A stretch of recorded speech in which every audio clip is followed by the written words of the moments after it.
Pemirsa TV Tabalong yang budiman, kembali lagi bersama saya dalam acara Majelis Fikih. Kali ini kita akan melanjutkan perbincangan kepada Ustadz Nasrullah. Untuk itu langsung saja pertanyaan yang selanjutnya, Ustadz, bagaimana jika ada orang yang tidak ingin bermazhab tetapi hanya ingin berpedoman kepada Al-Quran dan hadis? Iya, terima kasih. Jadi sebenarnya boleh saja seandainya tadi ia sudah bisa mengetahui inti agama. Tetapi itu menurut ulama, artinya ia sebagai ulama, bukan sebagai orang awam. Kalau orang awam memaham semuanya, nah jadi kan pemahamannya ini rancu jadinya. Nah jadi ia sebagai ulama, kemudian ia bisa tadi mengetahui inti daripada agama tadi, artinya Al-Quran dan hadis apa ini, jadi boleh ya. Nah, tetapi asal kita tahu saja, orang sekelas seperti Al-Imamul Ghazali, beliau Imam Ghazali masih bermazhab, padahal orangnya sangat alim, hujjatul Islam. Nah, jadi beliau juga bahkan kan terkenal beliau itu dengan karangan kitab beliau Ihya Ulumuddin. Beliau terkenal dengan ahli tasawuf. Tapi sebenarnya beliau sebelum ahli tasawuf, beliau tuh ahli fikih dulunya. Jadi ahli fikih. Terbukti beliau mengarang kitab-kitab fikih, ada kitab yang namanya Al-Basit, ada Al-Wasit, ada Al-Wajiz, dan ada Khulasatul Masail. Itu kitab fikih karangan Imam Ghazali. Artinya orang yang sekelas seperti Imam Ghazali saja mereka sidin umpat mazhab. Kenapa kada mendirikan mazhab soranganan? Nah artinya apa? Syarat untuk menjadi mujtahid itu berat sebenarnya. Nah, jadi paling nyaman tadi ya paling nyaman umpat imam mazhab itu aja. Tapi kalau sidinnya nih tadi merasa bahwasanya artinya ujar sidin apa? Aku mampu aja daripada mengambil intisari dari Al-Quran dan hadis, silahkan tadi kalau memang mampu. Tetapi sin kapasitasnya sebagai ulama, bukan orang awam. Mungkin itu. Iya, baik Ustadz. Selanjutnya, apakah boleh mencampur dua hukum mazhab dalam satu ibadah? Mohon penjelasannya Ustadz. Mencampur satu ibadah dua mazhab itu sebenarnya namanya talfik, tidak sah, dan kedua imam tidak mengakui. Tadi di awal kita menceritakan tentang masalah wudhu, perbedaan wudhu Imam Syafi'i, Imam Abu Hanifah, dan Imam Malik yang berbeda cara wudhunya. Kemudian mereka pun berbeda tentang tentang pembatal wudhu. Nah, dimaksud dengan talfik di sini, ia memakai wudhu seperti Imam Syafi'i, tetapi pembatalnya ikut pendapat Imam Malik. Di dalam fikih ini namanya talfik, tidak sah, dan kedua imam tidak mengakui. Kenapa? Ujar Imam Syafi'i, kan bujur wudhunya sama aku, tapi pembatalnya tersentuh kulit laki-laki dan perempuan yang halal nikah kada balapik batal.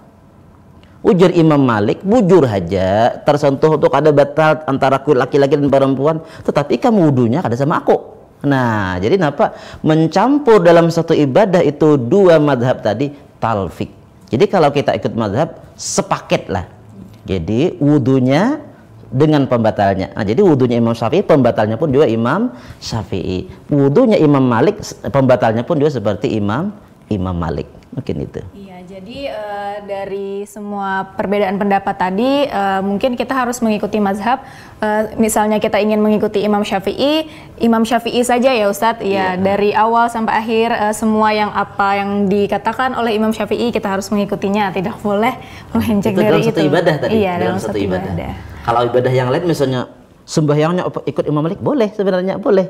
Tadi di awal kan yang namanya mazhab itu jalan tadi. Jadi jalan supaya mempermudah kita beribadah sesuai dengan yang diinginkan Allah. Jadi bagaimana kita beribadah kepada Allah, jadi supaya nyaman. Ini pendapat Imam Syafi'i, ini kita terserah kita pilih yang mana. Cuman dalam satu ibadah jangan mencampur dua mazhab. Kalau ibadah yang lain boleh sebenarnya, asal kita tahu hukumnya. Nah, kayak ini misalnya kan kita Imam Syafi'i. Kenapa kita banyak Imam Syafi'i? Karena Imam Syafi'i itu kitabnya sampai ke tempat kita sini. Nah, misalnya Imam Syafi'i itu Sidin ada basic kitab induk dahulu. Nah, kitab induknya ada yang namanya Muhtasar Muzani, Al-Imla, Al-Buaiti. Itu kan ada imam-imam kitab-kitab induk dari Imam Syafi'i ini. Kemudian itu pun disyarahkan terus sampai, jadi karena kitabnya di tempat kita ini ada, nah makanya kita nyaman bermadzhab Syafi'i karena kitabnya ada. Adapun mazhab yang lain, nah karena kitabnya kada ada, kalau kita umpat. Nah, jadi makanya kita nyaman tadi bermadzhab dengan Syafi'i karena dalilnya itu kita lengkap sudah dari Imam Syafi'i itu sampai kitabnya ke tempat kita. Mungkin itu. Iya, terima kasih Ustadz. Kali ini kita ingin mendengarkan penjelasan atau kesimpulan dari semua pembahasan pada tema kita pada hari ini. Bisa Ustadz simpulkan apa yang kita bahas pada hari ini dengan tema kita hari ini? Iya, terima kasih. Ya, tadi tema kita hari ini masalah fikih, dan fikih itu kadang-kadang dilepaskan daripada mazhab tadi. Nah, jadi tentang bermazhab ini, kalau menurut pendapat ulun inilah ya tadi jalan yang paling mudah, ibarat wadai sudah masak, dan kita pun yakin dengan bermazhab ini. Bagaimana yakinnya? Nah, kita mengikut misalnya kepada pendapat Imam Syafi'i. Imam Syafi'i beliau berguru kepada guru Sidin Imam Malik. Imam Malik berguru kepada guru beliau Rabi'atul Rai. Rabi'atul Rai berguru kepada guru Sidin Imam Rabi'ah. Imam Rabi'ah berguru kepada guru Sidin Zaid bin Sabit. Zaid bin Sabit berguru kepada Rasulullah SAW. Jadi dengan mengikut imam mazhab tadi, yakinlah kita. Jadi umpat nyamannya aja kita sudah yalah. Tetapi sekali lagi tanpa kita menyalahkan pendapat orang lain, karena orang lain pun juga ilmunya macam-macam. Nah, jadi Nabi itu sebenarnya alim, beliau itu alim. Nabi kita tadi, bahasa kita nih lah, bila Sidin ka Kalua bisa bahasa Kalua, nah, Sidin ka Amuntai bisa bahasa Amuntai, bila Sidin ka Tanjung bisa bahasa Tanjung. Nah, jadi Sidinnya alim. Nah, lalu karena Sidin beda-beda ini bisa menyesuaikan tempat tadi. Lalu Sidin ini lalu terjadi para ulama ini ada ini, Nabi ketika di tempat kami bacanya seperti ini. Jadi ujaran Nabi ketika ini seperti ini. Nah, jadi beda-beda pendapat tadi, tapi asalnya pun dari Nabi itu sah-sah saja. Nah, jadi makanya tadi al-fahmu tadi pemahaman. Nah, jadi pemahaman jadi diambil dari hadis-hadis kemudian diambil paham seperti ini. Kemudian ada sebuah hadis lagi dari Rasulullah Sallallahu Alaihi Wasallam. Ujar Nabi, "Man tarakas salata muta'ammidan faqad kafara jiharan." Barang siapa meninggalkan salat bersengaja, maka kafirnya nyata. Nah, ketika kita memaham hadis ini, seakan-akan bila orang disembelih jadi kafir. Nah, tetapi menurut Imam Syafi'i sebenarnya tidak langsung kafir. Kenapa kan langsung kafir? Ujar Imam Syafi'i yang sebenarnya kafir itu adalah orang yang mengatakan sembahyang 5 waktu itu tidak wajib lagi. Itu maksudnya.